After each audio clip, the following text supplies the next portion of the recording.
created X-Force? Wait, so I say it and then look down? Or just open it and say it?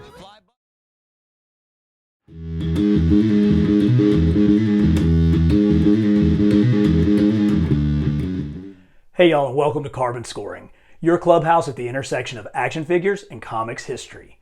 Today we're going to be taking a look at some of Marvel's Merry Mutants, but not the ones from the X-Men. We're going to be looking at figures that came from the other X books, X Factor, X-Force, and the New Mutants. The Uncanny X-Men debuted in 1963 with a strong concept that Homo Superior, or mutants, were the next wave of humanity, and that they were granted special abilities just by the virtue of their birth. But because of this, they were feared and hated by the world at large.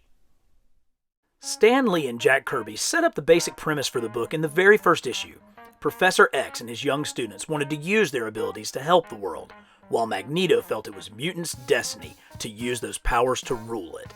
This core concept from the first issue has been the basis for almost 60 years of stories.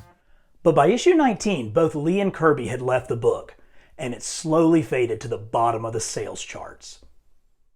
Not even the addition of a young Neil Adams, with his dynamic art style, could inject new life and save the title. But instead of being canceled outright, Marvel kept the book going, running reprints from issues 67 to 93, a span of 5 years. Perhaps they saw the potential in the book after all. And that potential was realized with Giant Size X-Men #1. Featuring a new cast of mutants from across the globe, writer Chris Claremont and artist Dave Cockrum had created a sensation. And when Canadian newcomer John Byrne picked up the art chores, sales went through the roof. This collaboration culminated in the Dark Phoenix saga, which has been the inspiration for the incredible animated series and 2 crappy movies. At this point, the X-Men are printing money for Marvel, so what's a publisher to do but publish more books? The first of these were the New Mutants, premiering in 1983. The concept was that Professor X would train a new generation of heroes just as he did the original X-Men. It was kind of boring. But then came artist Bill Sienkiewicz's. Sienkiewicz's style gave the New Mutants a distinct visual identity, which seemed to inspire Claremont to write more unique stories and really flesh out these new characters. The New Mutants have been well represented in action figure form. Hasbro released a Walgreens exclusive Danny Moonstar figure that came with the additional parts needed to complete Karma and Wolfsbane. Since they basically had matching costumes initially, this worked really well, if you could find 3 of the figures. But let's not leave out the fellas. Founding members Cannonball and Sunspot are joined by the Build-A-Figure Warlock. I particularly love this figure, with its fabulous sculpt and gold paint wash. Throw in Colossus's baby sister Magic, and you've got a heck of a New Mutants team. But if 2 X-books are good, 3's gotta be better, right? So in 1986, the original X-Men got the band back together in X Factor. Much like the New Mutants, it was a sales hit, but it didn't really hit its creative stride until artist supreme Walt Simonson joined his wife Louise on the title. Their run together brought out the villain Apocalypse, as well as changing Angel to Archangel. We're off to a good start with the X Factor Cyclops. Our intrepid leader came in the retro cardback series and included a sweet optic blast effect. The Deluxe Archangel is another great figure. He came with multiple heads and wing accessories so that you could emulate his different looks from the comics. When you add in the Build-A-Figure Caliban, you have the beginnings of a decent X Factor. But come on Hasbro, keep cranking out those retro figures and complete this lineup for us. But by the late 1980s, the creative teams behind the success of these 2 books had moved on. It was time for some new blood, or these titles were gonna die. Enter Rob Liefeld. The 22-year-old took over the New Mutants, at the time the lowest selling X title, starting with issue 86, and over the course of the next 14 issues he introduced fan favorite characters such as Domino, Cable, and of course, Deadpool.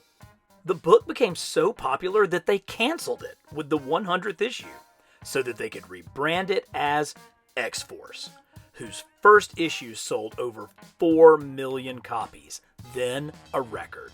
I gotta admit, we are crushing it with X-Force figures. We only need Feral, and we will have everyone on the cover of that first issue.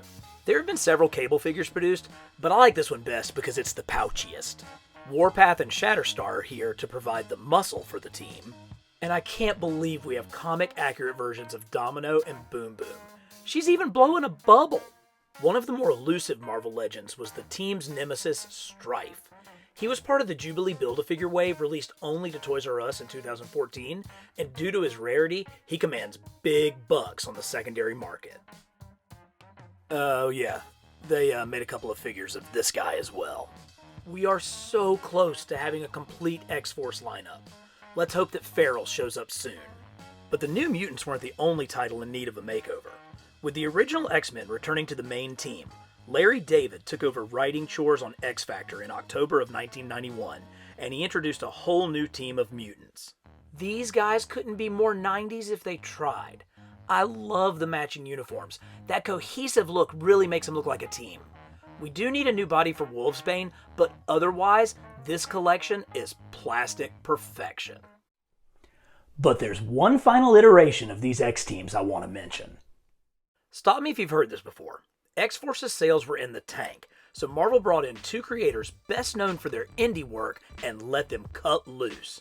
Peter Milligan and Mike Allred produced a book unlike anything at the big two at the time. A critical look at superheroes as celebrities. It was brilliant, and at the end of the first issue, they killed the entire team. But never fear, there were plenty of mutants seeking fame as superheroes, and just as New Mutants gave way to X-Force, X-Force gave way to X-Statix. Really, if you haven't read this postmodern take on superheroes as reality TV stars, I can't recommend it highly enough. Thus far, the only member of X-Statix to appear in action figure form is the breakout star of the book, Dupe, who came packaged with Toy Biz's very first Marvel Legends Deadpool all the way back in 2004. I would love to see a box set of X-Statix figures done in the art style of Mike Allred. Hope y'all enjoyed this look at some of the various X-Teams over the years. If you did, let us know. Hit like and subscribe to Carbon Scoring for more in-depth looks at action figures and the comics they came from.